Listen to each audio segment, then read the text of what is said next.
Welcome to the Cincy Postcast presented by LASIK.com.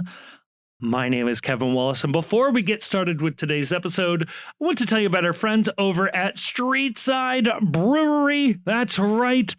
The best daggone brewery you will find in Cincinnati is sponsoring one of your favorite podcasts. There, I said it. You have to admit it. That's what you have to live with. Thank you to Streetside. Look, if you haven't checked out Streetside, you got to check them out. They have an amazing location over in Columbia, Tusculum. They are brewing some amazing, delicious beers over there.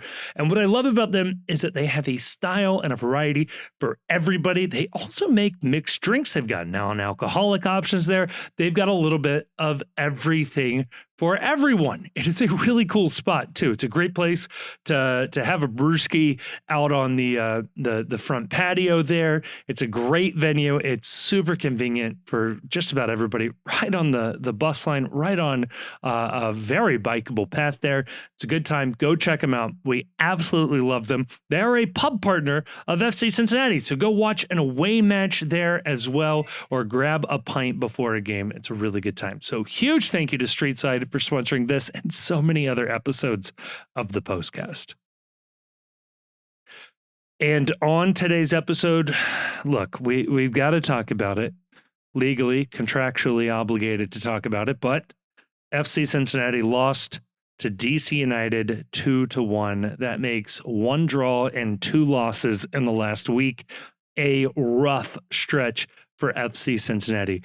We talk about the goals, figure out what went wrong, maybe even assign a little blame as to what happened there. We also celebrate the goal that was scored and wonder, why doesn't this one happen more often? This feels like a repeatable thing that could be happening, and yet it seems so rare. It's a frustrating team at the moment, but a team that is also well positioned to turn things around and dominate this league, okay? It's a funny team to have this many questions about and still be in second place. And then in part two, it is Patreon questions. You ask them, and we haven't answered them for a while. There is a back catalog of questions to get into, so we will tackle those. It's honestly a nice little palate cleanser coming out of the last week that was for FC Cincinnati. Put it all together, you got yourselves a, I think, very funny postcast.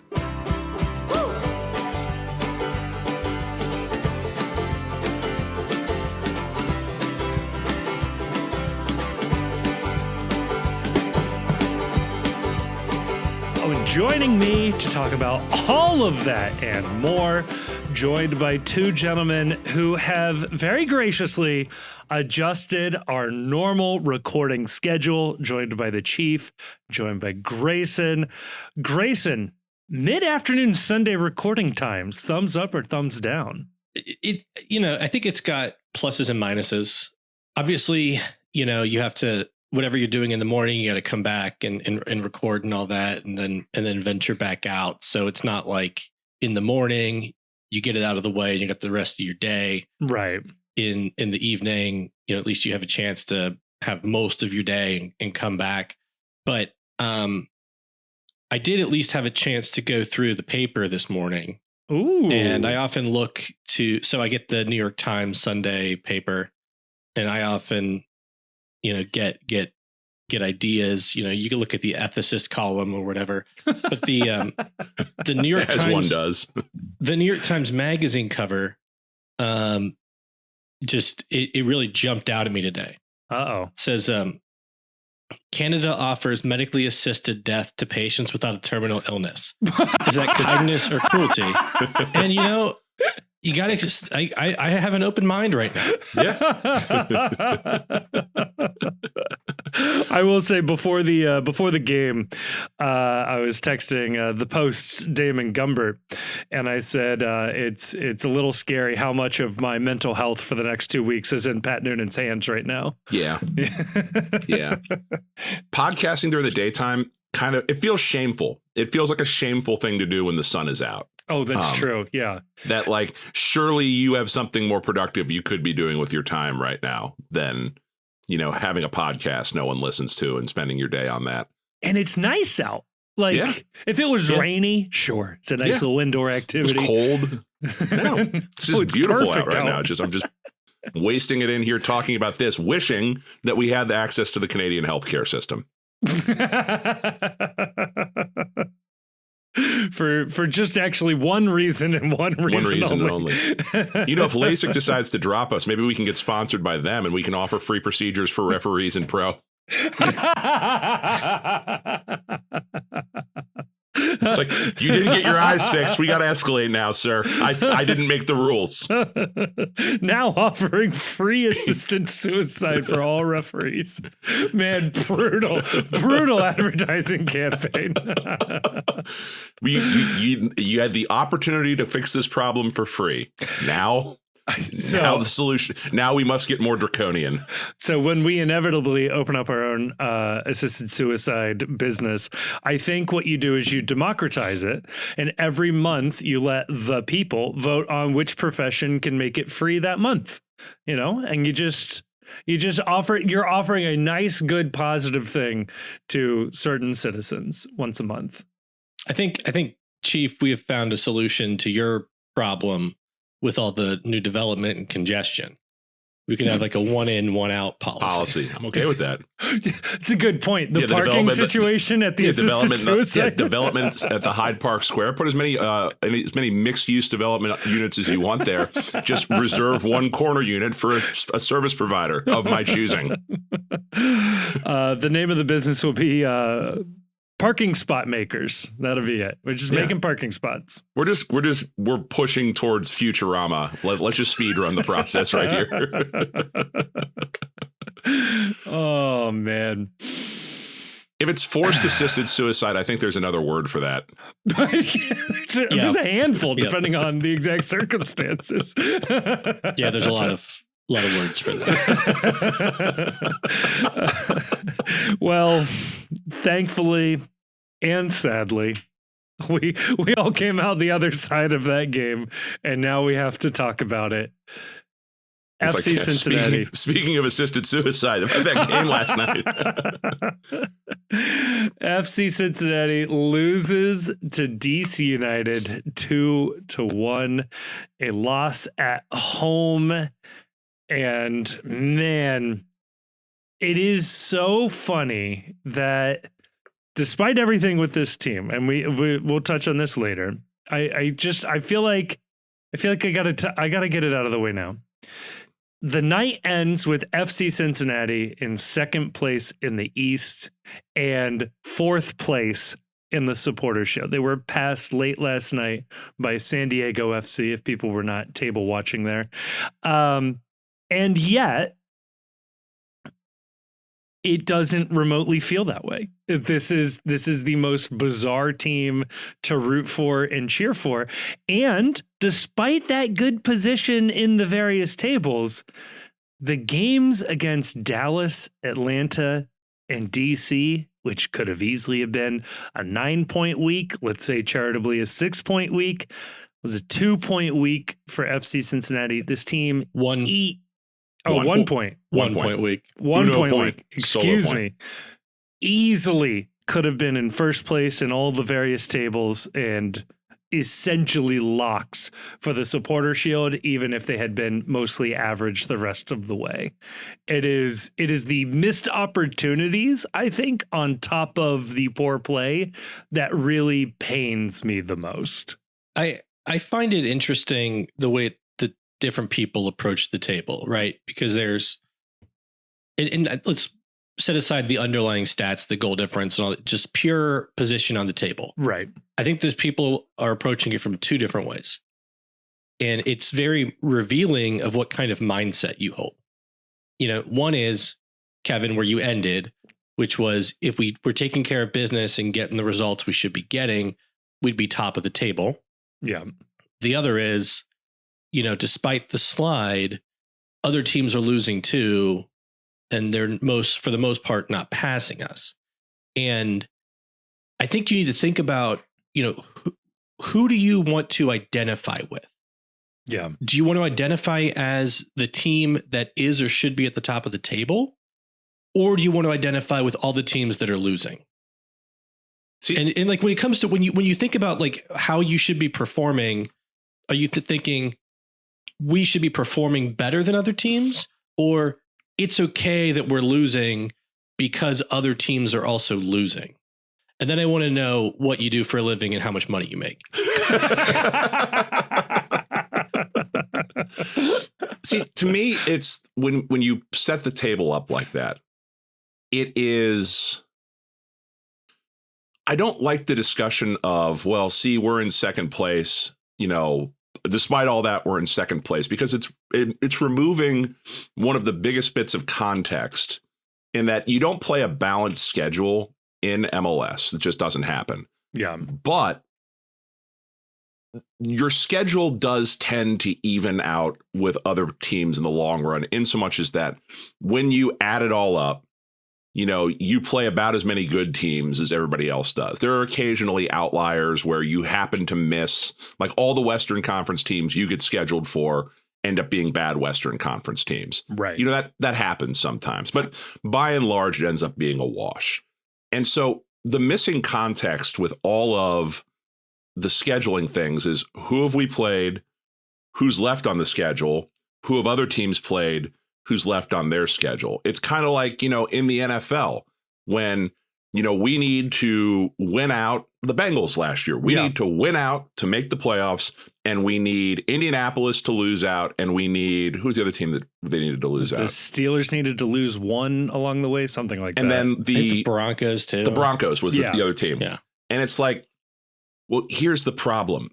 Like, you look at the games the Bengals have, they're tough games, but like they're winnable games. But you look at the games the Broncos have left, they've got their easy teams left. They're playing teams that are tanking for the number one spot in the draft. And so that matters. And you can say, oh, we're, hey, despite all this, we're in second place in the table. But it's worth pointing out that in the two most congested months of the year, May and April, in that month, FC Cincinnati played a grand total of 2 teams that are above the playoff line, New York City FC and Columbus, and they took collectively 1 point from those 2 games. This is the part of the schedule, and these are the teams where you need to be winning these games to give you cushion down the road when you have to play the Miami team that just beat the ever-living snot out of Columbus last night, when you have to play Philadelphia again, when you have to play Columbus again, when you have to play these other really talented teams that are your peer teams.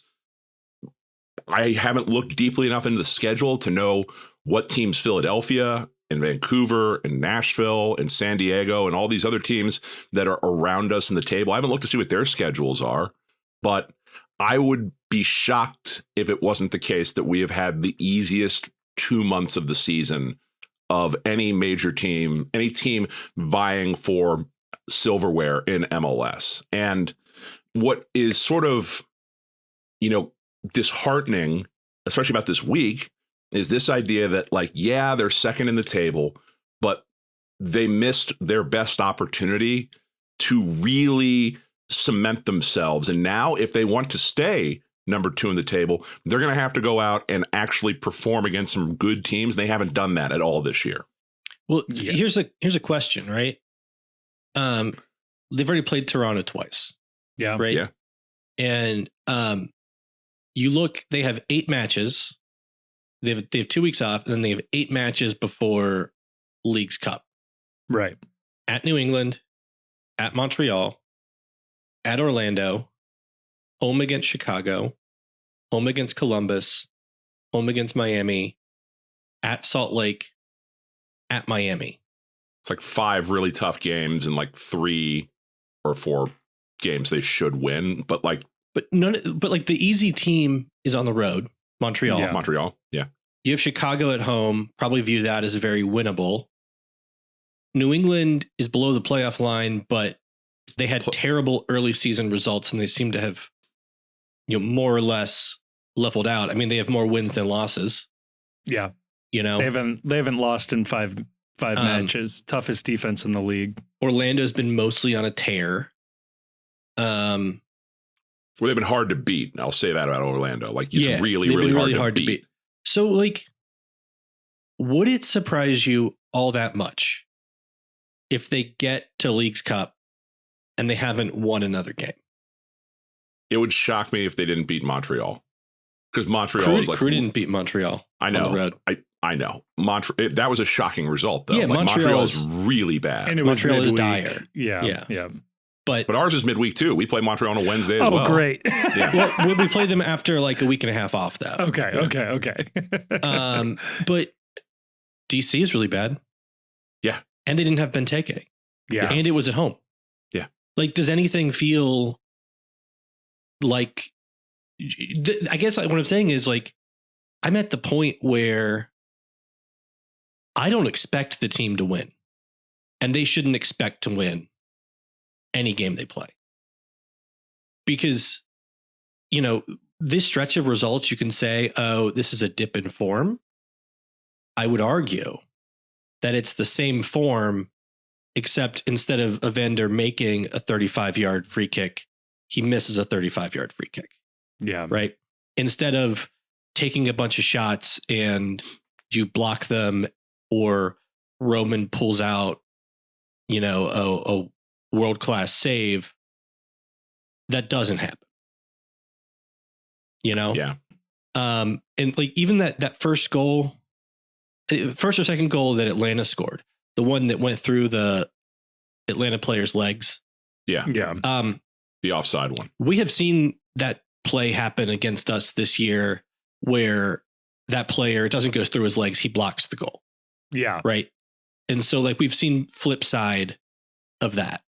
And so I was thinking about the three results this week, and like, really,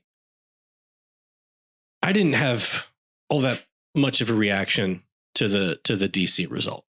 Like, and it's the situation where it's like, okay, like, the first time your spouse cheats on you, you're really mad, right? Because you're like, I can't believe you would do this.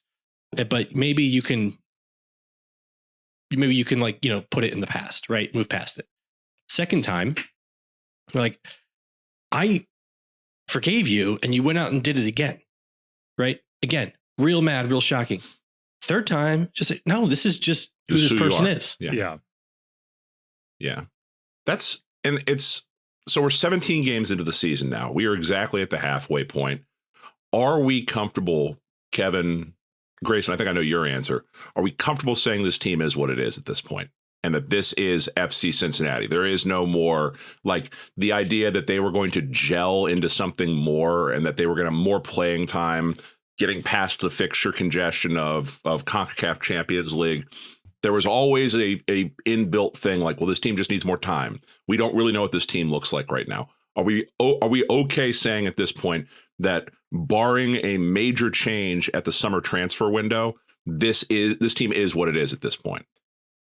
Yes, so long as the system as well remains the same. Well, there's no evidence the system is going to change. Correct. There's none. So, like, it's like, at this point, I think we really need to term changing the system as wish casting. Because if there have been so many opportunities along the way, whether it was last year when the team was sputtering down the stretch and unable to score goals, they could have changed the system then. They didn't. There's been just the play has been bad when the results were good. Now the results are bad and the play is still bad. Yeah. They could have changed the system at any point. They were going through rotation. They could have used rotation as an excuse to, you know, change the system, put different players in the field. This is what it is. That it's not going to happen. And you can ask Pat Noonan about it directly. What he's going to give you is an answer of, well, you know, during the game, we employ many different systems. You know, we may start as this. Yeah. It's a back three. It's always going to be a back three. We're not going to change the system. And there's only, like, the positions don't change. I laughed out loud late in the game. We're trailing by one. There's like 10, 15 minutes left in the game.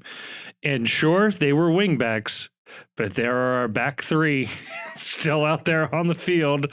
We've got our wingbacks outside of them, or fullbacks were playing as center backs. You know what I'm trying to say. And there were only two strikers up top, and the midfield had the same number of people in it. It was like, all right, we're chasing a goal. We were desperate for a goal, and we will maybe swap out the individual players, but the system remains. There is no put the big man up top, put Miles up top alongside Denke and Kamara and see if we can't lob one in at their head. Nothing. It's just, this is it. So no, and I will say, Chief, to that point, I am absolutely, I'll freely admit, wish casting that in this 2.5 or 1.5, 2 week break, something new is tried. Because if we come out of this and the team looks exactly the same, somebody's too comfortable with what's going on. It's just not great. Yeah. It's just, so this game last night, I know, Grayson, you say it didn't make you mad. I wasn't as mad walking out of this game as I was after the draw midweek, where, you concede 3 goals in the second half and just utterly spit the bit on your home turf. This match was just deeply frustrating in that they come out completely unprepared to play. They concede on, albeit a phantom call in that sets up the first set piece opportunity for DC. No contact made whatsoever. It is a completely outright fabricated salesmanship that the referee buys. Okay, before we get there. Yeah. Kevin, give the lineup, because I think the lineup feeds directly into what happens to start this game. Yes, it does. So in this one, your lineup for FC Cincinnati was Roman Celentano in goal. I would say a first choice back line at this point of Teenage Hidabi, Matt Miazga in the center, and Miles Robinson on the right.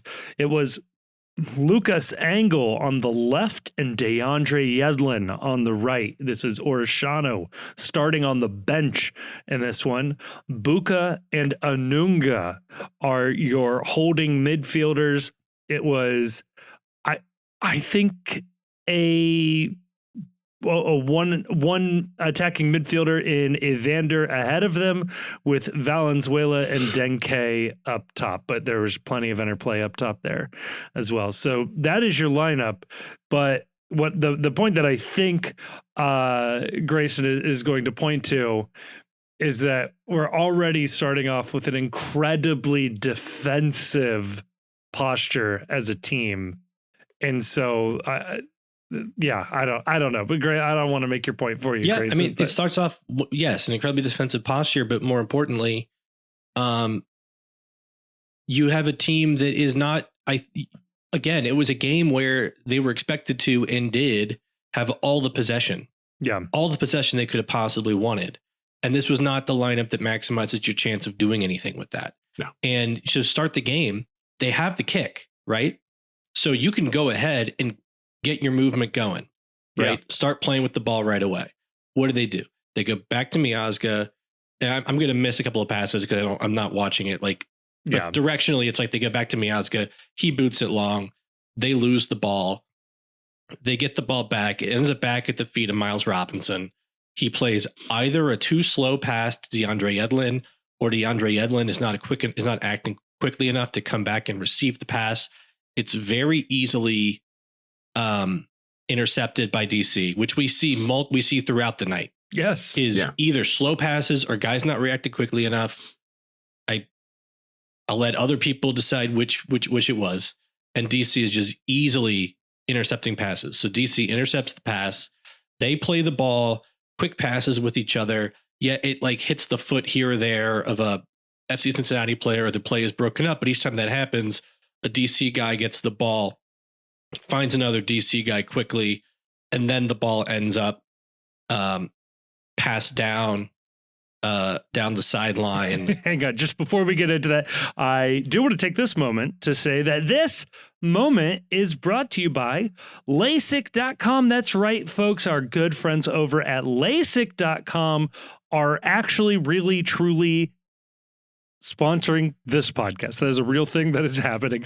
$1,100 off. Sound like a good deal? Well, you can get it by going to LASIKplus.com/thepostcincy.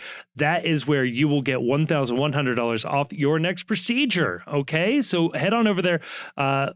You let them know that we sent you. Consultations are free. Cincinnati's kind of the best in the world at this, one of the top regions when it comes to LASIK corrective eye surgery. And you got to think if the referees had taken them up on their offer of free LASIK surgery, they would have seen what was actually going on this play. Okay, so again, huge thank you to our friends over at LASIK, and check the link in the description for $1,100 off your procedure. Okay. Hadebe goes to ground. Live, it was a shocking call. Looking back at it on video, a shocking call. Even worse. Even worse. Right. Yeah. But Chief, I'll let you go there. But I guess my point I wanted to make was they went into the game with a team that was definitely not going to improve on their ability to connect passes and hold possession in a useful way. And what do they do right away is they give the ball away and get pinned back in there. In their defensive third. Yeah. And you can talk about the call all you want, but there's no reason that a minute in seconds into the first half of a game where you start with the ball, where you're the better team, you're the one at the top of the table, you're the one at home. You're the one that needs points. Are you the one that immediately is pinned back against your own goal? Yeah. And this is something Pat Noonan, he acknowledged in his pregame press conference. He was saying DC United is a press-heavy team. They want to high press. They want to turn you over. They want to get quick chances and opportunities in transition. And then as soon as their high press is broken, they drop back into a very deep shell and they sit and force you to break them down. That's how they wanted to play. And I agree with Grayson that the lineup we had out there was not conducive to breaking a high press because you have too many players on the field that are timid on the ball, slow on the ball, and not aggressive enough with their passing. And you saw that, story of the match. I think Damon asked about it in the post game.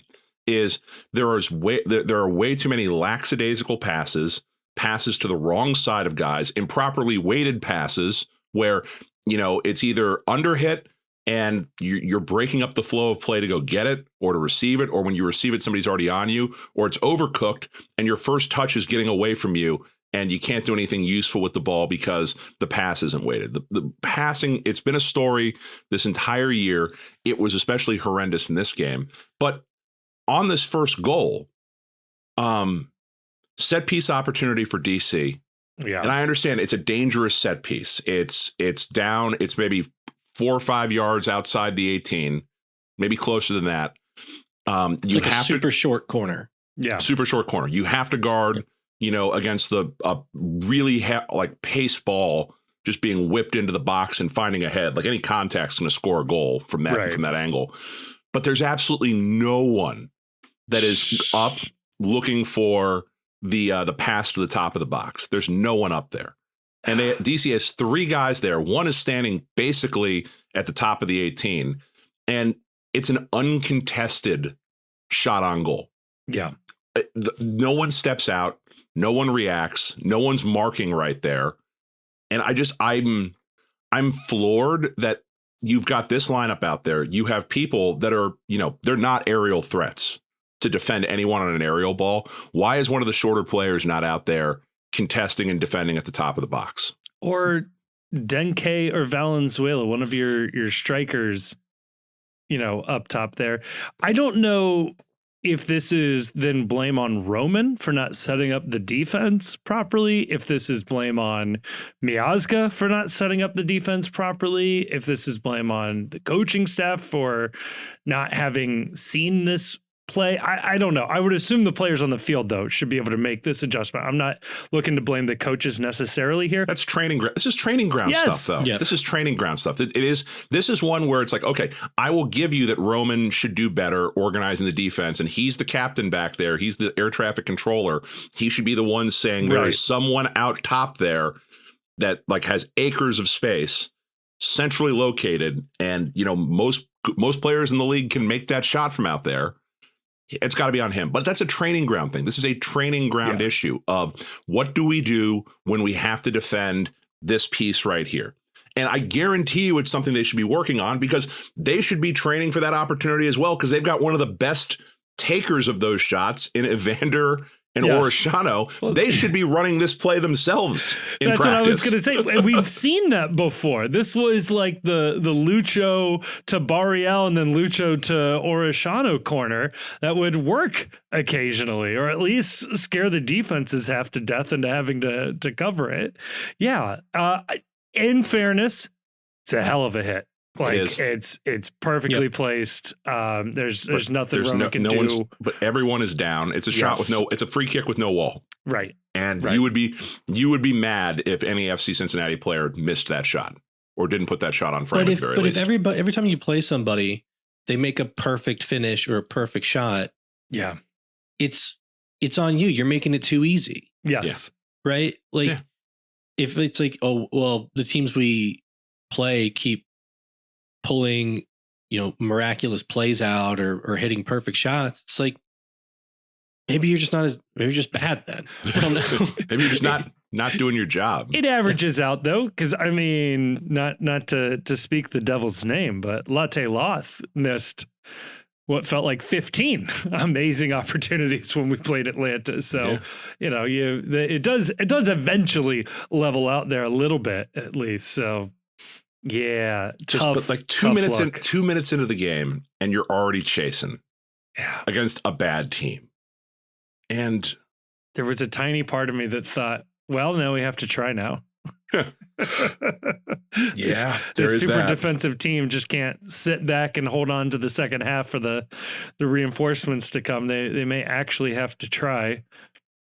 And in fairness, devoid of all context, as if this play fell out of a coconut tree, the goal FC Cincinnati scores, I think, is the goal we thought we would see 100 times this year. Yeah, maybe not literally 100 times, but damn near it. It was well done. This was a ball that is worked quickly out of the midfield from.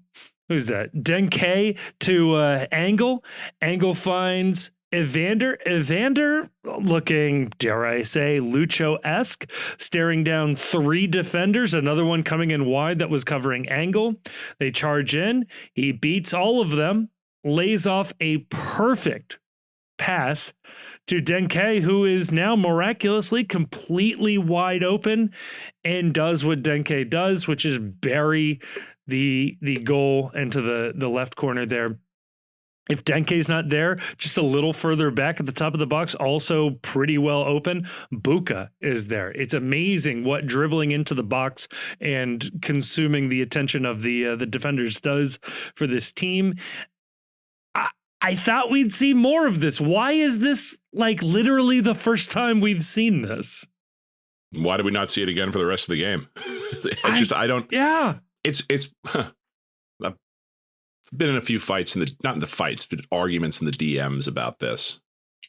Evander shows this a couple of times a game, but I have never watched a player where there is a bigger difference between on and off than Evander. Yes. And it doesn't make any sense to me. Like, I don't understand where this guy goes for long stretches of games. Like, he does this and he looks like he's unguardable. Like, he looks like at any time he can dribble calmly around anyone on the field. And then just for inexplicably, he won't have a quality of touch or do that or even attempt that for another half hour of match time or 20 minutes of match time. I would love to just hear what his thought process is during the game. Why are you doing this? Why are you moving here? Why are you passing here instead of using your skills to try and beat this guy? Because when he does it, he makes it look effortless, but he just doesn't. It's like he doesn't even try sometimes with the way he gets the ball, the way he receives the ball. I don't get it. I don't understand watching him. A difference that maybe I'm just way wrong on this, but a difference that I've noticed, but I mean, there's lots of differences, but a difference that I've noticed between him and Lucho is a lot of times Evander will receive a pass in the midfield and immediately, without checking his shoulder, without doing anything else, immediately pass it straight back to the center backs. Yeah. And I feel like Lucho, before he would pass back, would look and see if there's something else he could do, and like he might take a dribble, he might, or just at least, look for a forward pass. And if it's not there, he would pass it back. But, Chief, you've posted those pass maps, how many times, and feels like everybody is very comfortable passing backwards in that U. Yeah. And this was a team that was chasing the game for probably a total of 75 minutes. Yeah. Ish. And I think into like the 60th, 70th minute of the game, they had 5 total shots to DC's 10. Yeah. And it's like, what have you been doing? What are you doing with the ball? Like you've been down basically the entire game, and you have double your opponent's possession, and you have half of your opponent's shots. Is this on purpose? Is it on purpose? It has to be. Like, and if it is, why? It has to be at this point. Explain to me. Because the patterns of play are too consistent. It is too consistent that this team, when they receive the ball, that their first choice or their first instinct is pass backwards and reset. Get the ball back to the center backs, get the ball back, and even the center backs, get the ball back to Roman, reset. And they're they don't take risks at all. Like, and DeAndre Yedlin, no risks at all. Like passes up opportunities to run, passes up opportunities to get behind the defense. When he does, no one wants to try a ball over the top to him. Nobody wants to try a through ball. Same thing with Anunga. Same thing with Evander. It is such a shockingly risk-averse team with the ball. And for a team that allegedly wants to make its bread and butter on defending and has spent so much money on defenders, you can't be this afraid of losing the ball. You just can't. You can't, because if you're just going to do nothing with it, then having it makes no difference than losing it. Yeah. And the only player who ever seems, maybe only is an overstatement, but it's my emotional truth, so I'm going to speak it. The only player who seems remotely interested in actually like pushing the ball forward is Luca Orishano. And I feel like, again, when he was healthy, Yuya Kubo. Sure. But even like in this game, once again, yes, it felt like that was the only way that they were forcing anything. And yet most of it, all of it ended up in nothing. Most of it didn't end up in close to something. Some of that was Luka losing the ball. A lot of it, though, to my eye, was guys not moving and giving him options. Yeah. Like there were multiple times where he would dribble, he would draw the attention to multiple defenders, he'd find some space, he'd put the ball in the space, but one of the players who was around him, who had been running with him for a little bit, just kind of as an avatar of all those players, I'm going to say DeAndre Yedlin, had stopped running and then suddenly sees that the ball is in space and is like, oh crap. And then you see them like just finally be like, oh, I gotta, start going and get into the ball, but it's too late. You weren't moving. You weren't there. You weren't being an active part of the play. Right. And you weren't helping the team take advantage of the space that Orishano was creating from beating guys on the dribble and from drawing the attention of multiple defenders. And like, again, like, does this team do these guys like visualize being part of goals? Are they out there thinking, we're going to see the ball hit the back of the net and I'm going to be a part of that, and this is how it's going to happen?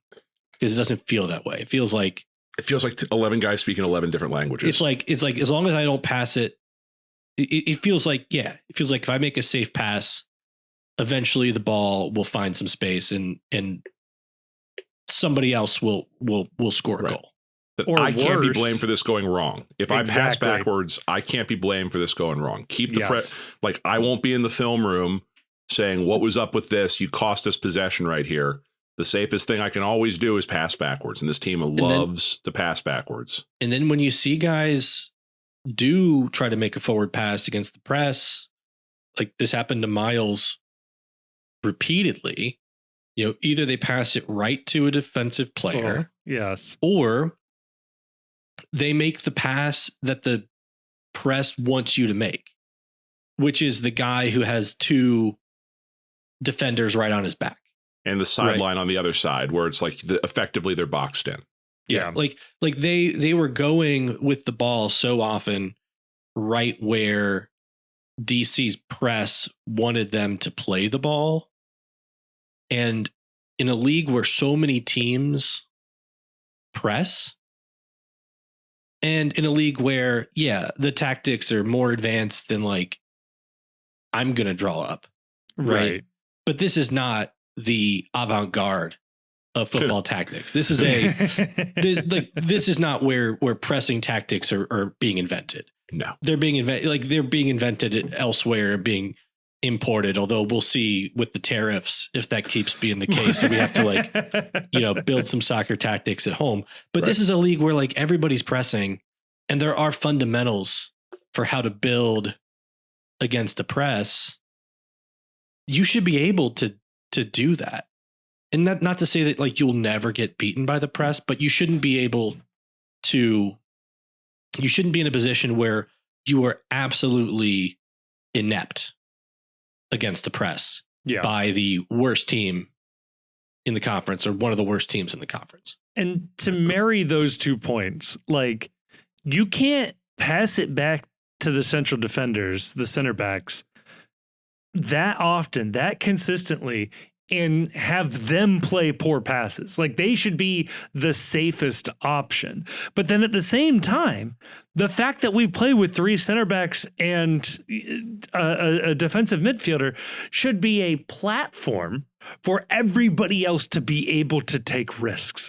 Like you should feel confident that if this doesn't come off, there are 3, 4, 5 guys behind you that will defend this. So there is no reason to be risk averse. Now, granted, when you are Miazga or Robinson or Hadebi, do try to be a little more, cautious with the ball, but that means making good, smart passes or long balls that can't immediately be turned around to defeat this team. So that's the killer here. And the center backs played well in this game. Like they were not the problem. No, they were not the problem. All right. So there were 2 goals that they conceded on the night. The first goal is without a doubt on some member of the midfield or one of the strikers not stepping to the ball. Your center backs are always going to be along with the big bodies defending the ball, the cross whipped in. Somebody from the midfield, one of the strikers needed to step out and contest the shot. And then the second goal, Kevin, I'm going to need you to put your hand up on this one. Your boy Dotto gets abused on this set piece play. He is playing incredibly lax defense on a back post run and just gets absolutely torched. So to my eye, there are 2 goals in this game that DC scores. Neither one of them are attributable to the center back play in this game. And you can talk about, the passing, which I'll agree with. They were not good in helping this team build, but from a defensive standpoint, it's one of the better games the center backs have played so far. I would agree with that because they did make defensive plays when they had to. I do think that even that first goal, the inability of Miles to play a ball that was capable of reaching DeAndre Yedlin. Yeah. Led to us losing possession and then led to DC being able to pass the ball, down to the end of the field I wouldn't say super easily, but with minimal disruption. Yeah. Now on that second goal, it comes off a corner kick. It's once again a short corner, only this time it is much shorter, going to sort of the near corner of the top of the box, but outside of the box. There are 2 things though with this play, Chief, that I want to point out. The first one is it's very funny and very sad. Buka just eats it on the turf, just trips going to challenge for the ball. So they talk about uncontested balls at the top of the box. Yeah, that sucks. And I actually thought Buka was one of two players by the end of this game actually trying to win the game. So I don't want to disparage him too much. Tripping happens. Ideally, it doesn't. And that's embarrassing. So the guy's got a good 10 yards free to place a ball. And the second one is that I think this team is playing zonal defense on corners, which I'm very much not a fan of. But you see Dotto is running with number 3. And by the time number 3 gets picked up by somebody else, it's too late for him to switch over to the next guy. And I will say, even if Dotto is marking him perfectly, number 7 there will then necessarily be open. Data's being asked to guard 2 guys after having traded off his 1. Again, could he have been better? Absolutely. I just think whoever was in that position was going to fail given everything else that led up to that moment. Yeah, you just can't let the runner get in front of you like that. Yeah. Like, you need to be in front. You need to stay in front of the guy that's making the run like that. And I honestly think that's why he got pulled at halftime too. I think that whatever happened on that play, Noonan was like, this guy's out of here. Noonan said in the press conference that they were being forced to play more direct, which didn't play to Dotto's strengths, and there was a lot of physicality in the game. And Dotto wasn't doing enough. He also said, just because he earned a start doesn't mean he earned the right to stay on the field, basically. Right. Like your play in the previous game does not, carry over in terms of like how I view in this game. Then may I ask a question back to Pat Noonan? No. Explain Sergio Santos then, my guy. What's the play? What's the goal? What has he done ever in his career? Ever. It was interesting that they subbed in like guys like Brad Smith and Obi. Right. Well before they subbed in Santos. Down a goal. And down a goal, you don't pull Anunga, bring back Dotto into the midfield, and then put Kamara up top. That the move is we can only have 2 strikers on the field at the same time unless I turn one of them into a wingback. Those are the rules that I have to follow that I made up for myself. Also, bringing Kai Kamara into this game was weird, right? It doesn't make any sense. If you view it as you're being forced to play direct, isn't he like basically the best guy on the roster to do that? But isn't that conceding that you'll never, ever, ever beat a team that plays moderately good pressing defense? I mean, sure. But also it's like you are turning to, like, we are chasing this game. We desperately need a goal.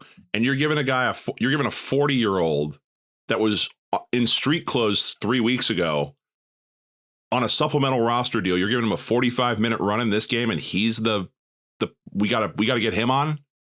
I'm sorry, man. I love Kai. I think he's a great addition to this team, but like, he was available to anyone for a reason. And giving him a 45-minute run in this game as like, this is going to change up things. I'm sorry, that's crazy to me. And if you're Corey Baird, like, what's the message? Corey Baird's not going to be on the team after the summer window, right? I would be shocked. I'm shocked he still is. We can't add anybody right now, so like, it's right, and nobody can add him. Right. So like, what, you like buy him out? You can go play Switch 2 releases this week. You can go play that the entire. Yeah, do my man a solid. Need some Super Mario World in going.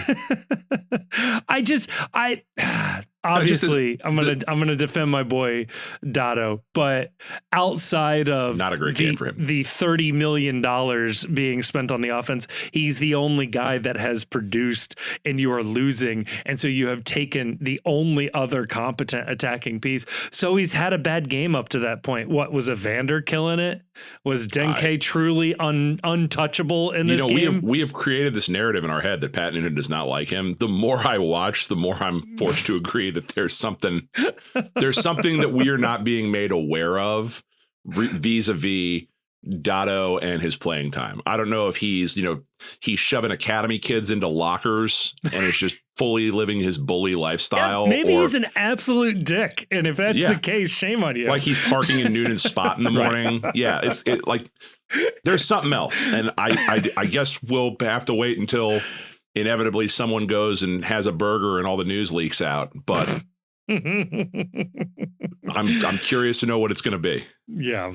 So the pro rel folks like to talk about how, well, there's no pressure to get results in MLS because it's easy to make the playoffs and blah, blah, blah. And I know that there have been people who have put this out there. I want to say right away that like I do not think that we should be talking about Pat Noonan's job right now. I think that's a hard no that we should not be talking about in any serious way. Like Pat Noonan losing his job at some point during the season, that I think is crazy. Yeah.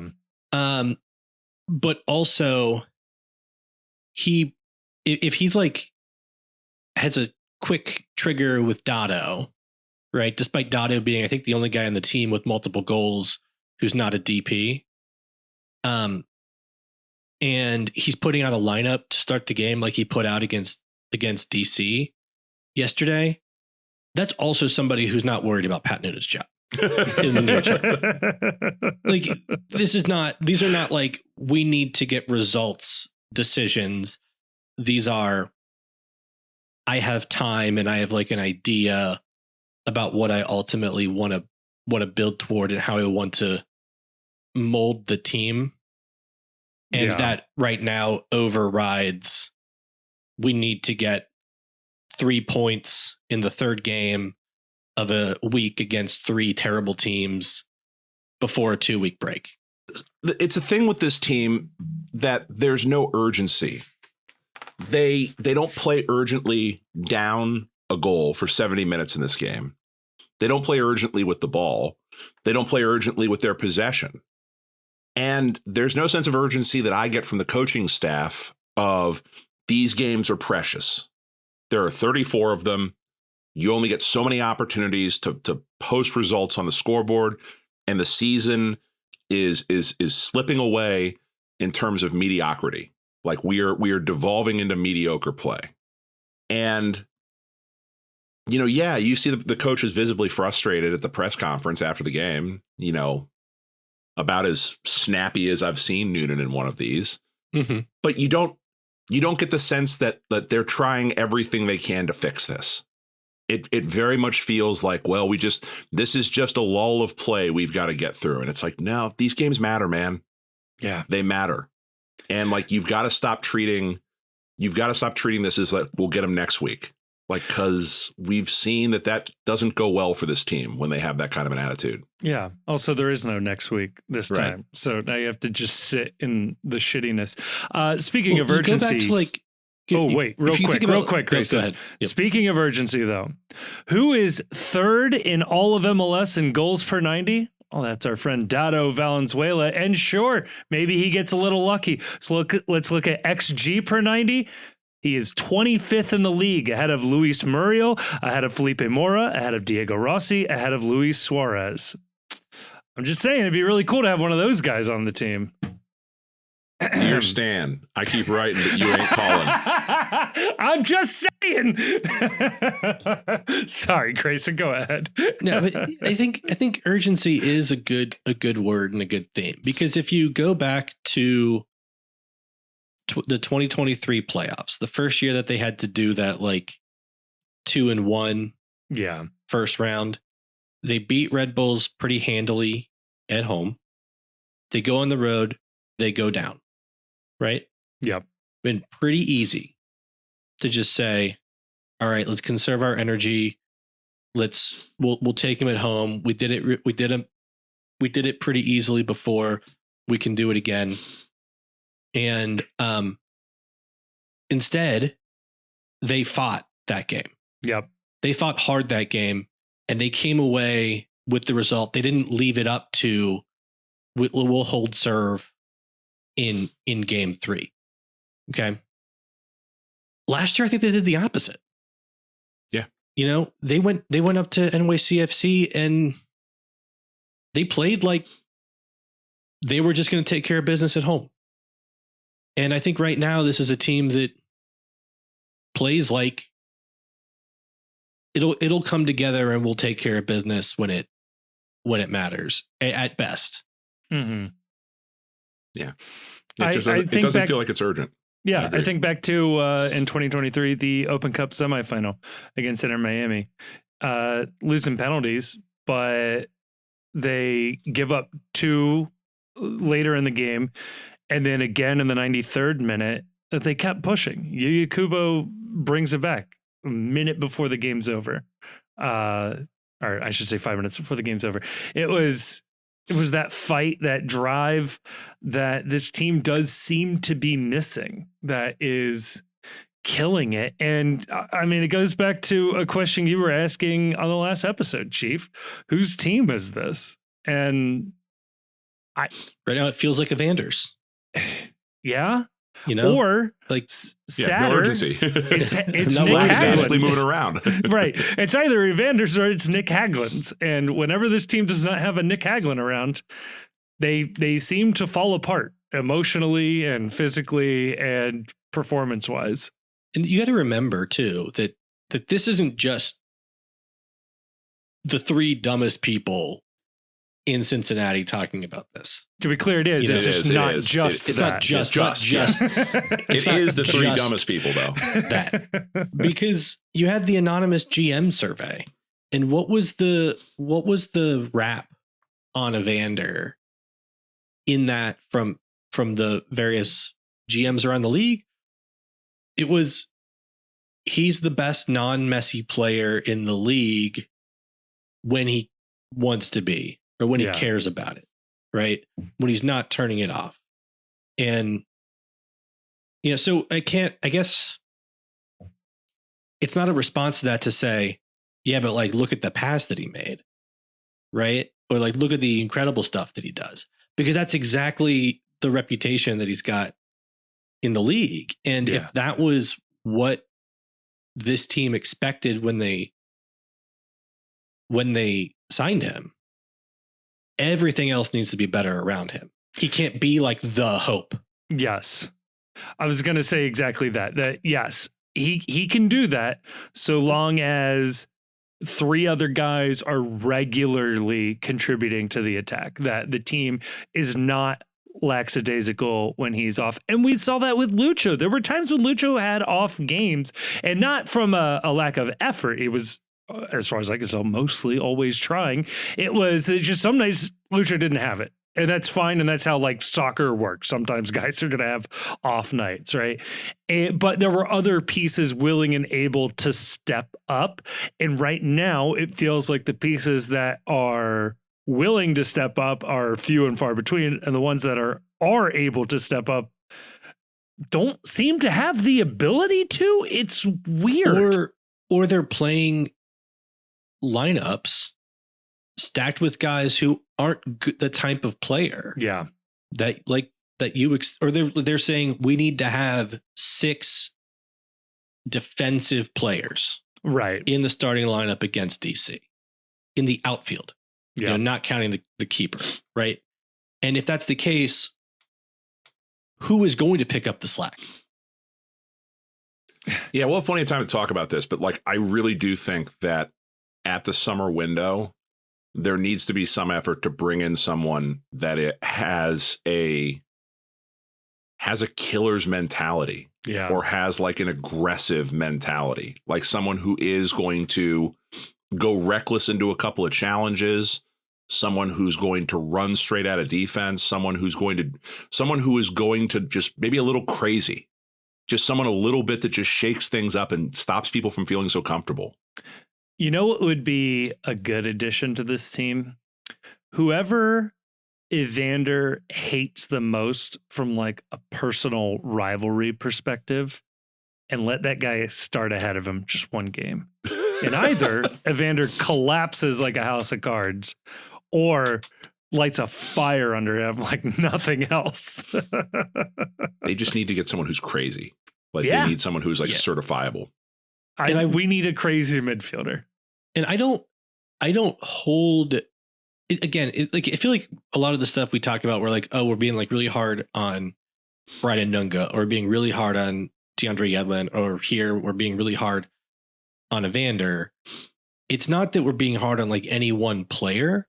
It's, I think, at least for me, we're being hard on how this attribute is fitting in with the rest of the team, or how we're accounting for or not accounting for various attributes. So it's like, yes, like I think it's perfectly fine to have Brian Nunga starting games. Yeah. I don't think it's okay to have him starting games with 3 center backs, Lucas Engel and DeAndre Yedlin as the wing backs, because and you're desperate for a win. Who's gonna connect the pass? Right.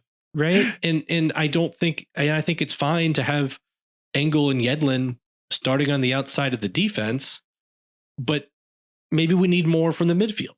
Yeah. Right. And I think it's perfectly fine to have Evander be your number 10. Right. But you can't expect that you're going to have to rely on him to do everything. Yeah.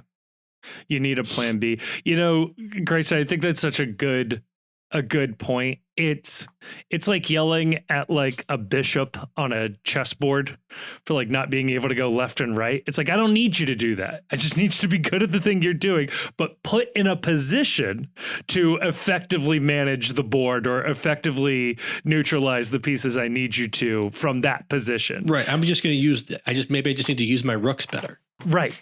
Or have a good mixture of them. You can't have an entire lineup of pawns and hope that you're going to be able to defeat a more balanced team or a team better equipped to manage you. Yeah, absolutely. So with that, let's change up the vibes and we'll head on over to part 2. We've got a backlog of Patreon questions to get to. We will tackle those in part 2, try to liven things up before we get on with our mini off season.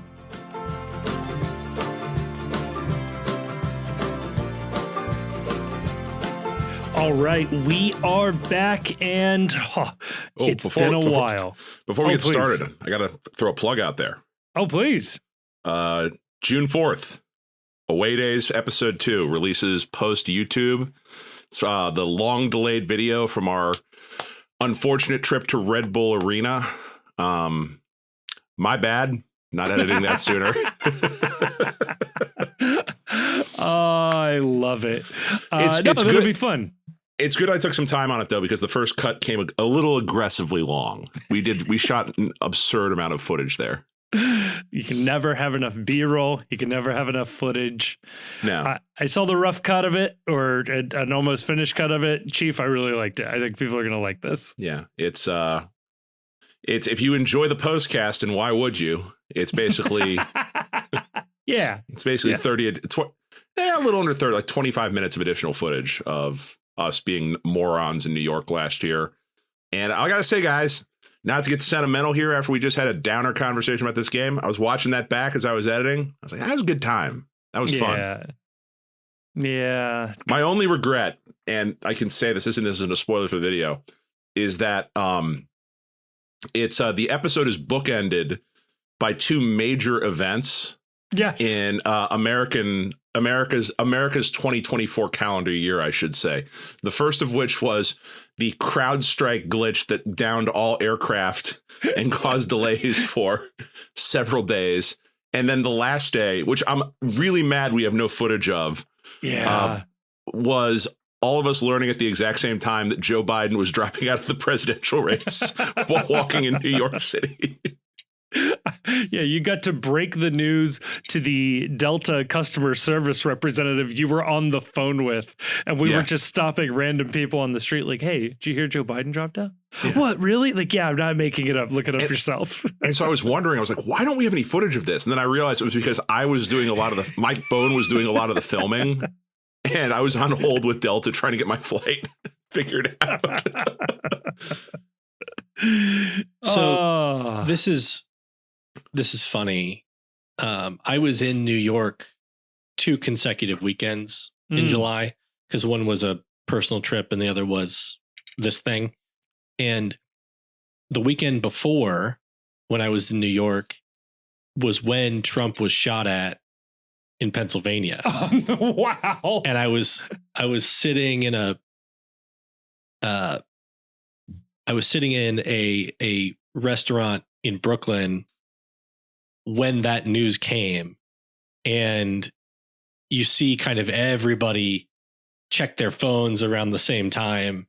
Wow. And everyone starts like looking up at each other, and it's just one of the things like, do we smile? Yeah. Are we happy? What's the reaction? What am I supposed to be doing with my hands right now? What's the But mood? then, yeah, and then the following weekend, I'm back in New York, and Biden drops out. Just interesting. Wild couple of weeks. That'll make for a good documentary at some point in the future. Like 1 week in America, and it'll be that week. Like that 7 or 8 day period there. Yeah. So no, it was fun being on the road with you guys. I had a blast editing it. I hope that everybody. That's a lie. I procrastinated heavily editing this, but it was fun to watch back once I got in the groove a little bit. Yeah. Look, I had a very busy fall when it came to video editing, and I really wasn't in the mood to open Final Cut Pro again for a couple months after the election. So it goes. So yeah, June 4th, you said, should be up on the YouTube. June 4th. Yeah. Love it. Well, perfect. Well, let's head on over here with our Patreon questions. Head on over. We're here. Patreon questions. This is where the fine folks get to pay us $2 a month. Get to pay us. It's a privilege. Get to pay us $2 a month. And in exchange, they get to help support the show, which I don't know why they do that. But they also get to ask a question, which gets answered on the podcast. We have a little bit of a backlog through May because it was a very busy May when it came to games, and then all of a sudden June gave way to a very not busy June. So let us catch up. This is great. This is how you know we're doing good. Paul Graham asked 1 month ago, does Chris Albright pull the sword before FC Dallas game? It would have been funny. It would have been very funny. But on that point, Paul, to tie it back into a more topical thing, last night I thought it was very funny that Dominic Baji got a warmer reception from TQL Stadium than Lucho Acosta did. Yeah, I think that was a lot of people that were making a point. Yeah. I think that was less about Dom Baji and more about Lucho again. That like, I'm going to show you, you can when you leave the right way, you can be welcomed back. Yes, and it was then very funny later when Baji was absolutely shithousing and like kept pulling the ball away from Roman at the end of the game. It's like, that was not lost on me. We cheered you, man, guy. First off, how dare you? Hey, he's a professional through and through. All right. If we wanted that, we could have kept him. Kells Bells asks, now this is a lot, Kel, so I don't think you're going to get this, but what would each member of the FCs and also each of the postcast hosts' senior superlatives be? So let me ask you this. Did either of you get a senior superlative in the yearbook? Did not. Wasn't a thing that they did at my school. I did. I actually got most likely to host a podcast. No, I got most intelligent. Wow. But I did not get most likely to succeed. I was about to say, you definitely didn't get most humble then in that case, I'm betting. Right. Most intelligent, but not most likely to succeed. You know who that also describes? The Unabomber. Karl Marx. What are some superlatives we can What about give? you, Kevin? Did you get a superlative? I did not. From what I heard is that I finished like second and third in a handful of categories, but never got number one. So tough scenes. Yeah. I really wanted most likely to live in a foreign country. I thought that would be a fun one to have. Best smile, Nick Hagland. Yeah. Best hair, Sergio Santos. Best hair, Sergio Santos. Best hair is Brad Smith, obviously. Most likely to be caught committing a white collar crime, Matt Miazga. White collar? Okay, Yeah. sure. To be caught. Caught. Yeah. He's not getting away with it. We're not. Yeah, he's not getting He's not getting away with it. Oh, I like that. Best couple. So like last year, I would maybe have gone with like Pavel and Kip. Yeah. This year, who's the Evander and best Dotto. couple? I guess Evander and Dotto. It is Evander and Dotto. Yeah. Yeah. Oh, damn. I'm just mad again about Dotto being subbed off at halftime. Strongest, Pavel Buka. Obviously. Most likely to succeed. Speaking of Kevin Denke. Yeah, Kevin Denke. I mean, the commitment level to have a body that looks like that, you've got to be. Going back to my most likely to live in a foreign country, of the roster right now, who is most likely to play for a team not in the United States? I will accept Lucas Engel being recalled from his loan as an answer here, but does somebody beat him back, or say we pick up his Luca option? Orishano going to Mexico. Ooh, That's a good call. Best dressed, DeAndre Yedlin. Yes. Class clown. That does seem to Nick be Hagglund. Evan Loro. Ooh. Most accident prone, Nick Hagglund. Yeah. Oh, we didn't mention it, but Matt Miazga goes off injured in this one. He's got a couple of weeks to recover, but certainly something to keep an eye on. Yeah. All right. I think we did it. Yeah, I think that's We pretty made good. it happen. Michael P asks, what is, and I feel I'll see if I can find another one. This is related to another question as well later on. Michael P asks, what is your favorite sports related parenting moment as a child or parent? The parent part is, I guess, only going to apply to me, but do you guys have a very fond or a favorite sports related moment from when you were a child as related to your parent or parents? Oh, man. I don't like. So what do you mean by that? Like, just like. I guess it's like, so here, I'll answer. Yeah. As a kid. So one of my favorite memories was going to, this is a weird moment too. It's 1999. The Reds had to play a play-in game because of a dead heat in the standings for the playoffs. And this was 12 hours after a rained out game that went into extra innings. For some reason, they played a game in Milwaukee that went into like 1 or 2 in the morning. And then the next day at like 6 o'clock, they had to play a game against the Mets. And it was a one-off. Reds got to host, but winner goes to the playoffs. Oh, yeah, I remember this. And it had been a long time since the Reds had been in the playoffs from then. And me and my dad, we got red level seats. And we were the very first row of the red level directly behind home plate. They were perfect. And that was like the highest stakes sporting event that I had been able to attend as a kid with just me and my dad. It was dope as hell. And the Reds got 1 hit and lost 5-0. Al Leiter pitched that game, if I'm remembering correctly. Yeah, I think Larkin got a single and that was it. I misunderstood this question. I thought it was like playing sports. Like I was It trying could to remember. be. I trying to I remember think like it Little could League be. like that. Yeah. No. So if it's that, then when I was in high school, we were I was living on the East Coast at the time, and we were doing, as you know, kids do between their junior and senior year of high school. You're doing like visit some colleges, take a look at various places, and so we were going up and down the East Coast, checking out a couple of different schools, and we passed through New York City, and my grandparents on my dad's side are from Newark, like right outside. So we stopped, we saw them. And my dad checked the schedule and was like, oh, the Yankees are playing. We should go, because that was like his team growing up. Yeah. So we bought random tickets to go see the Yankees versus the Montreal Expos in 1999. Showed up. It was Yogi Berra Day. They were honoring Yogi Berra pregame. He caught the ceremonial first pitch to start it.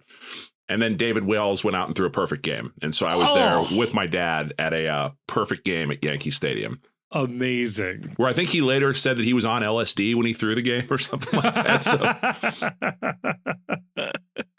Incredible.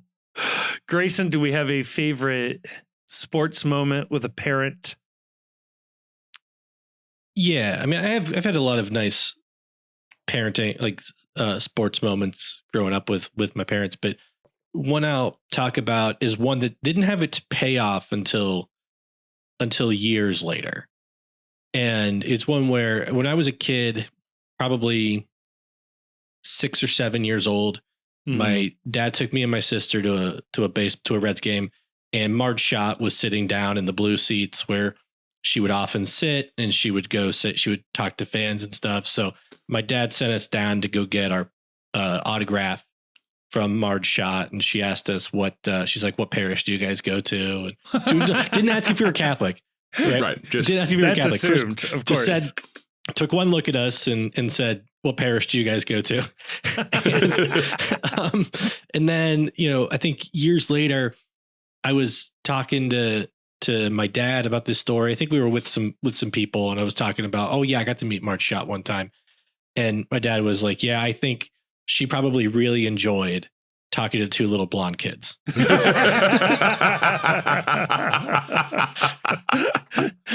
Yeah, this is why we have the team here. This is nice. Yeah. It's always nice when the right kind of people come to the games. Chef Classified asks, I feel like it's inevitable that Roman leaves the FC. Hopefully not for a couple of seasons. If you had your choice, who would you want as his replacement? I would love someone like James Trafford. This is a very funny question to me because, correct me if you guys feel different, there ain't no way Roman leaves the FC. I think he is an MLS lifer. Yeah. So long as he plays the way that he plays. So I had a thought last night. It was intrusive, but I had a thought. The moment the team started to play, like we're going to play long balls, and then we're going to put Kai Kamara in to play long balls, maybe one of the other substitutions should have been for Evan, because Roman does not play long balls. I don't think he is a sub on a goalie in that situation. I don't think you are either, but that was my thought process, was that this is, if you're even thinking about playing this strategy, Roman is the absolute wrong choice to play direct, because his distribution has been lacking. I'm with Kevin. I don't think Roman goes anywhere. I think he will have a very, very nice MLS career, and I think he will spend the overwhelming majority of it with FC Cincinnati. Yeah, I think that's right. I think he's probably getting close to the age where you would expect him to start getting looks if it was going to happen. Yeah. It just seems like for whatever reason he's a little behind Schulte and some other players who are more of his peers in the kind of perception market. Yeah. Of MLS goalkeepers. But as far as replacing him, no desire.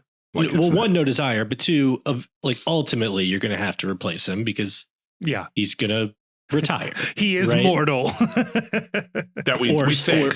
Or like an MLS team is going to come who wants to make him a DP for some godforsaken reason.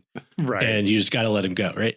But no shade on Roman, but my philosophy on ultimately how he's replaced is it better be through a homegrown or the MLS super draft.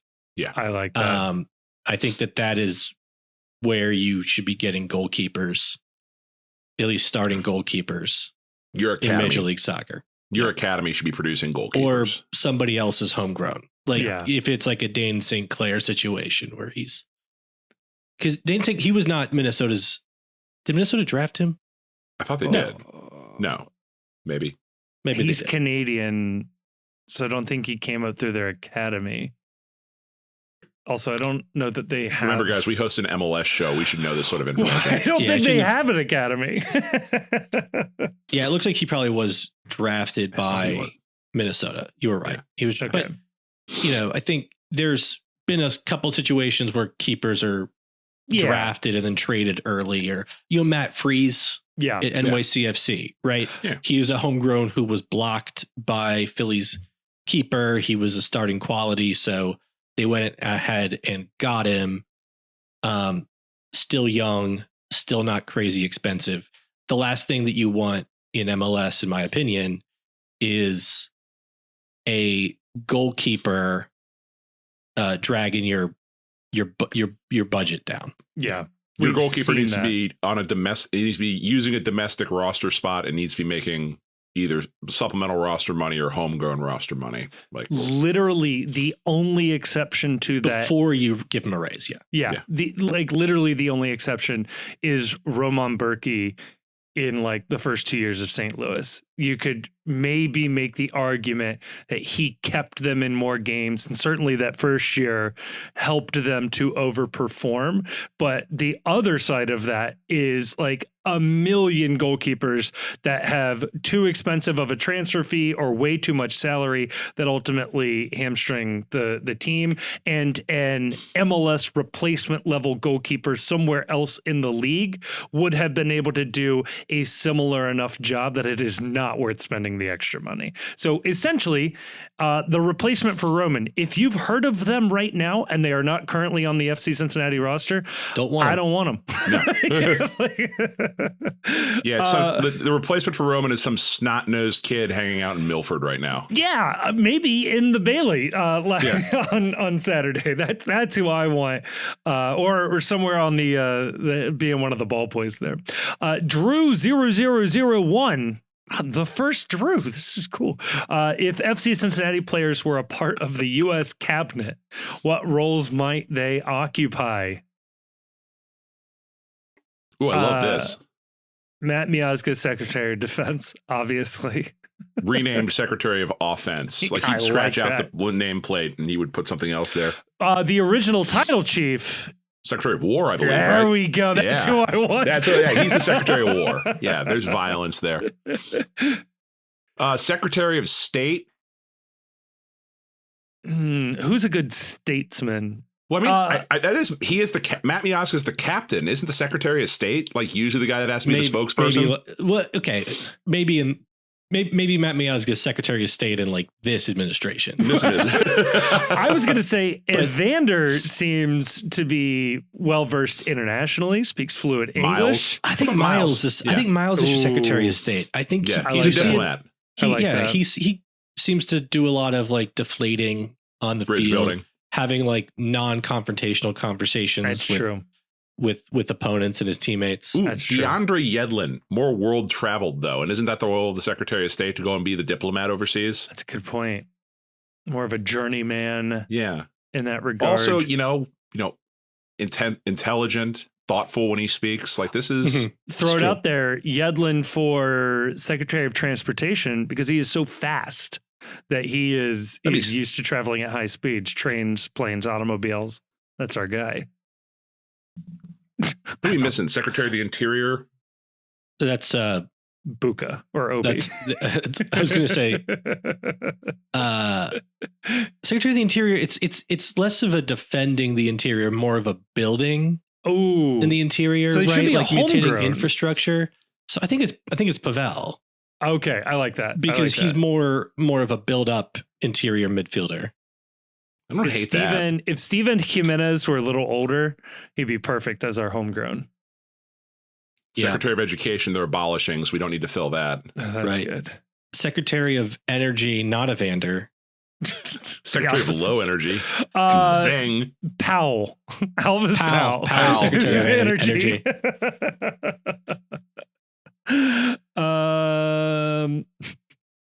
Housing and urban development. Obi would be National Security Advisor. I like that. He would look good in like a dark suit. Denke, Health and Human Services. Come on. Yeah. Which I guess leaves we need an attorney general. Matt Miazgan's got No, he's litigation terrible at- history. Yeah, His- he loses. But he's got history, though. But he keeps losing cases. I don't want that. Who has won a case against a former employer or the Court of Arbitration for Sport?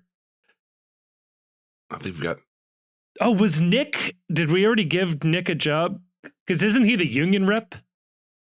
Yeah. So Secretary of Labor. Secretary of Labor. Oh, yeah, that makes sense. Okay. So then. What about Roman for Attorney General?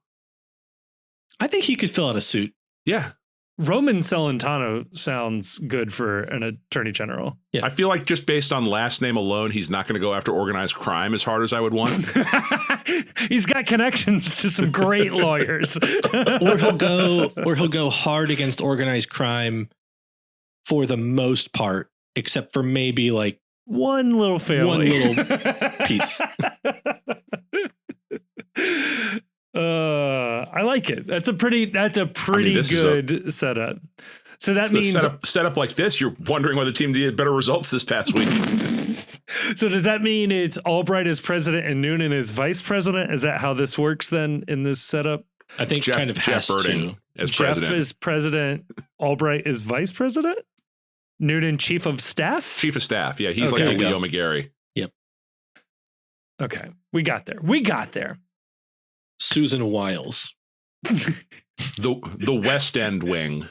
Pat Summerall's daughter, Susan Wiles. That is insane. Also, I trust Noonan to manage his phone better, so that'll be good.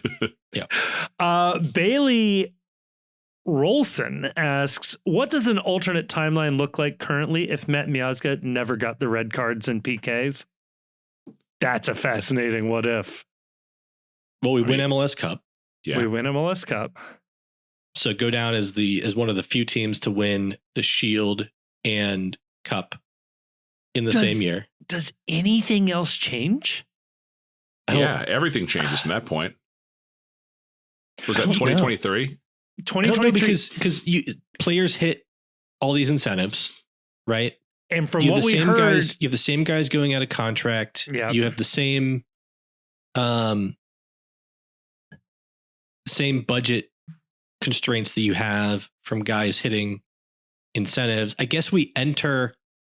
You know what though? We enter the CONCACAF Champions League where the Crew did. ooh, So we make a Champions League run, Yeah. and then they have antibodies built up from when they got the flu before the Columbus game, so they don't get sick down at Pachuca. They We'd be in win the that Club World game. Cup We're playing in Club World Cup, at Yeah. home. and we get a bunch of roster bonuses and things that fix the budget stuff. That's we it. never have to trade Wow. Cheeto. Which they probably are able to make a deal last year at the deadline for Bertarame, or maybe they convinced Josh or- Sargent to come. Or Yeah. McKinney and Yeah, because they're McKinney now and/or they're going to Sargent. be playing in the Club World Cup, and they've got that spot locked down. They win Leagues Cup. They They sign win MLS Cup last year because of all the Josh Sargent. business they get done in the summer. right, and then Lucho never leaves because they've won MLS Cup.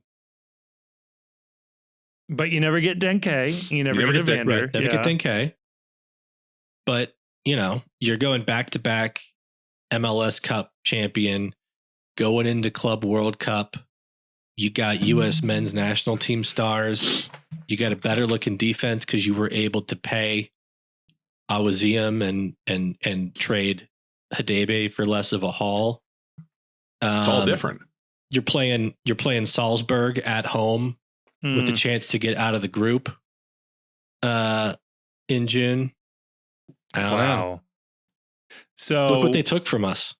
This could have been ours right here. I want every listener to understand what this answer really meant, which is Chief and Grayson, real big believers in Pat Noonan. Just real big believers in Pat Noonan. The biggest believer. They're calling for back-to-back MLS Cups and going and winning Champions League. Come on now. I'm just noting that once you change that one little thing, who's to say what other side effects there could have been things that might have happened, things that might not have happened. Yeah, maybe Lucha demands to leave earlier, or maybe they end up convincing guys to stick around for less money or something. I don't know. Maybe Grayson has 2 better weekends in New York. Who knows? Wow. Matt Barry asks, what top 20 player would you sign if you were in Albright's position? Also, shout out to the other guy named Matt B. All right, don't use your question to talk to the other people. That's inappropriate. I appreciate the shout out. Thank you. What top 20 player? I mean, just work down the list of Ballon d'Or winners and offer them all of Carl's money. Ronaldo. Yeah, we could have had Ronaldo if we made the Club World Cup. Think about it. He wanted to play in a Club World Cup team. I think FIFA wants him to play for a Club World Cup team. Yeah, that too. I can't imagine he's carrying that much. I mean, the top 20 player I want back is our son. Bring him home. Top 20 player. In my heart, a top 20 player. He's a top 20 player from the country of Colombia playing center back. Absolutely. And I think that's what everybody knew. He's in my top 20, and that's all that matters. It's a good I guess let's sign Federico Valverde. Solve our midfield problems. Just right then and there. We could sign Luka Modric for yet another passive deep lying playmaker. That'd be fun. I do think it's funny though that like the one superstar we were actually connected to is once again a mild-mannered, literally disappears from games for long stretches of the time only to pop up when you least expect him type player. Does Albright have a type? That's all right. We're gonna get our GAM payout when he signs for LAFC. Hell yeah. Yeah. Which might happen this week then. Because the 10-day transfer window LAFC, because they won their just game. Qualified for Club World Cup. They made $10 million in one game. Oh, could have been us. Maybe that's the plan for the team, is they're just trying to drive us all to drink more at these games. It's working. Yeah. Flying Pig, Dying Pig, which, Chief, I'm taking as a shot at you, by the way. You know. Flying Pig, Dying Pig asks, hello, the Chief, Grayson, and Kevin.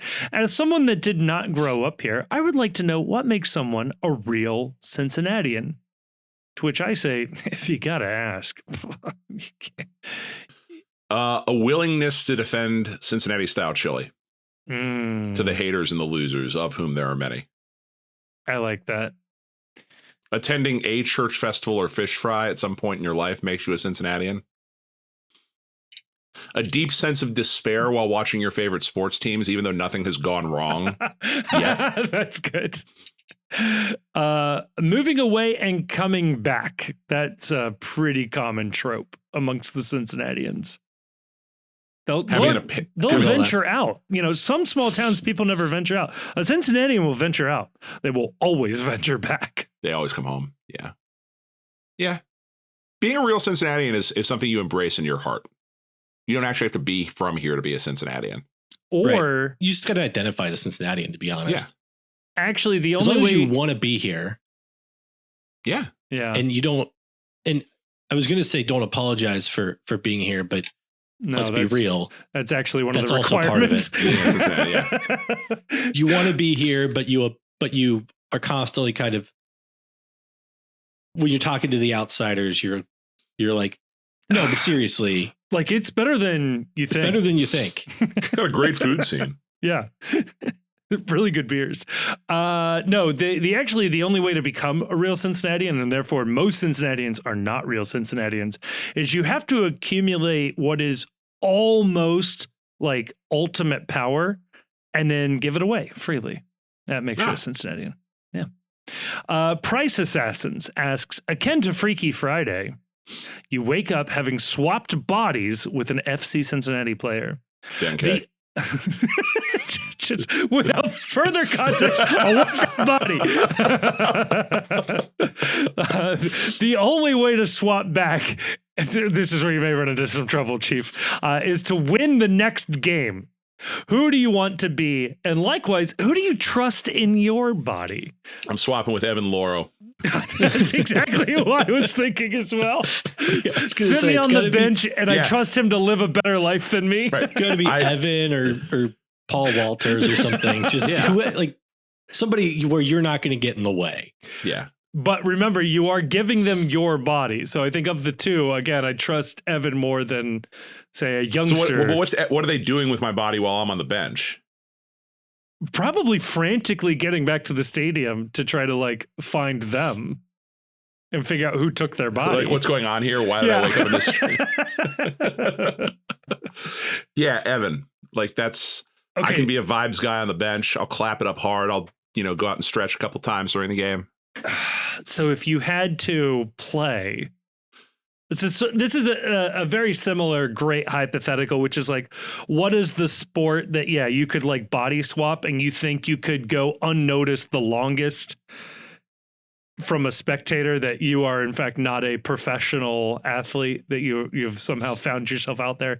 And good answers are like left fielder in baseball and things like that, where it might be a little bit before. So are we talking about like the amount of raw time, like actual physical on the clock time it would take someone to figure out I don't know how to do my job? Yeah, like we're starting a stopwatch. How long until we realize? Now I'm going to give you the advantage of having warged into this player's body, but it's your current athletic ability. But you look like them, you're wearing their uniform, and you have their body and build type, but it is your athletic ability.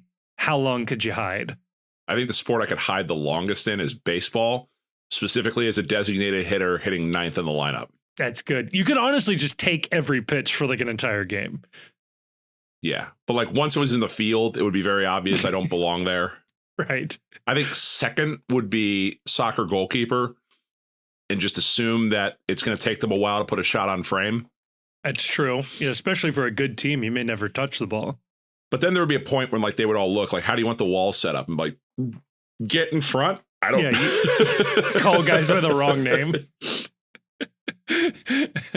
Or no, it would be like the scene of like the fingers in what was it, Inglourious Bastards, or where it's like you're not using the right nickname for guys, and so they immediately catch on the fact that you're not like who you're supposed to be. It's like, no one calls me that on this team. Right. That's a fan name. That's not my name. Say like an attacking player in FC Cincinnati. Someone who has to go out and score goals for this team. Nobody will ever notice. Do you think that's what happened? That somebody did do this to Evander, and like Evander is frantically in Portland trying to find out what happened to his real body? Or no, actually, it's like that. But there's a problem with the sort of magic spell where he occasionally gets to take back over his body, and those are the moments of brilliance. But he's sort of tussling for control over himself. Could be like a Yerk situation. I like it. All right. MG asks, the Galaxy have been awful this year, but hey, congrats to the Galaxy. First win to the Galaxy. First win, 2-0, decisive. Question is, are they the worst defending champions in American pro sports history? And if not, who would you rank worse? I mean, there's probably a ton of research that could have gone into this question, but I will throw out there the worst defending champions in American pro sports history are the San Francisco Deltas. Oh, because the team folded immediately afterwards, right? And the league, yes. Just they closed the whole thing down behind them. I thought the answer was probably one of those Florida Marlins teams where they immediately sold the entire lineup off after winning the World Series. It was owned by the owner of Blockbuster, right? And they had some weird cash situations with their teams. But yeah, they would build up, win a World Series, sell everybody. It was the strangest team. Well, you know what else probably? What was the year after Michael Jordan retired the first time from the Bulls? 99, 98? 99. Whatever the season was after The Last Dance was probably horrendous because Jordan retired. And I don't even know if Scottie Pippen was still on that team. I think he left. He got traded maybe. I can't remember if he lasted 1 year or not, but yeah, basically the whole team imploded. And then obviously Jackson left. So yeah, man. That probably is the answer, but I'm sure there's some old timey dead ball era baseball teams that folded and moved cities and laid off their whole staff. Not great. Yeah. Redbeard asks, to celebrate the song's 25th anniversary, radio stations, schools, and stores across Finland synced up and played Darude's Sandstorm for a short, harmless, nationwide celebration. What would be the American equivalent today? Lee Greenwood, I'm proud to be an American. Wait, hang on. I've got to do some real quick research. Wow, it missed the first word I typed in. We're coming up on it. Mr. Brightside, released as a single in September of 2003. Could be fun for a 25th anniversary. Do you think that the team just doesn't want to hear Mr. Brightside, and that's the reason why they're playing so poorly? They're allergic to the song. It's actually a message to Albright. Right. Get this damn song off. I think that's my answer there. Last question here. Now, there are plenty of May questions, but folks, do not worry. There is a lot of June without any games, so we will definitely get to your question. If you haven't asked a June question, hop to it. We're gonna need something to talk about on these episodes through the month of June. This was asked 3 weeks ago, in fairness to James St. John, but they ask, who do you think will be the third highest goal scorer for the FC this year? Is it Dotto? Is it mystery player not on the team? Or is it somebody else on the team? In case you were wondering, Pavel. Are we doing all competitions or just the league? Let's go all competitions. I don't know that I have that number handy. But that'll also include Leagues Cup, is what I think Grayson's. Yeah. It also includes the Champions League stuff. I'm gonna go with Pavel. Yeah, current standings. This is just in MLS, but Denke on 10, Evander on 7, Dado on 4, and then you have Miles, Buka, Santos, and Kubo all with 1. So I think it's gonna be Dado. It feels maybe Dado gets traded this summer, man. Like, I don't know what's going on. 10-day transfer window. Dotto goes to Miami and helps win them a Club World Cup. Kevin was right, but the monkey's paw still curled. Isn't he from Boca Raton, right? So yep, coming home. He'd be coming home.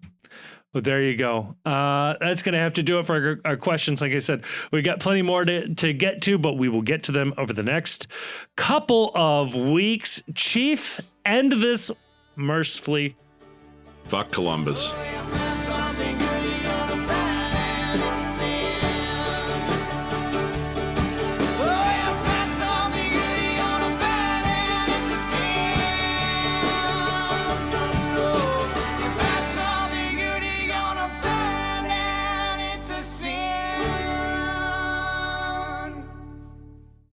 Thank you so much for listening to this episode of the Cincy Postcast. It is a production of The Post Cincy. You can check us out at thepostcincy.com or just click a link in the description to check out some of our written work. It also has links to our social media accounts across all sorts of different platforms, including YouTube, where we are trying to do more and more video content. Please, dare I say it, like and subscribe and leave a comment.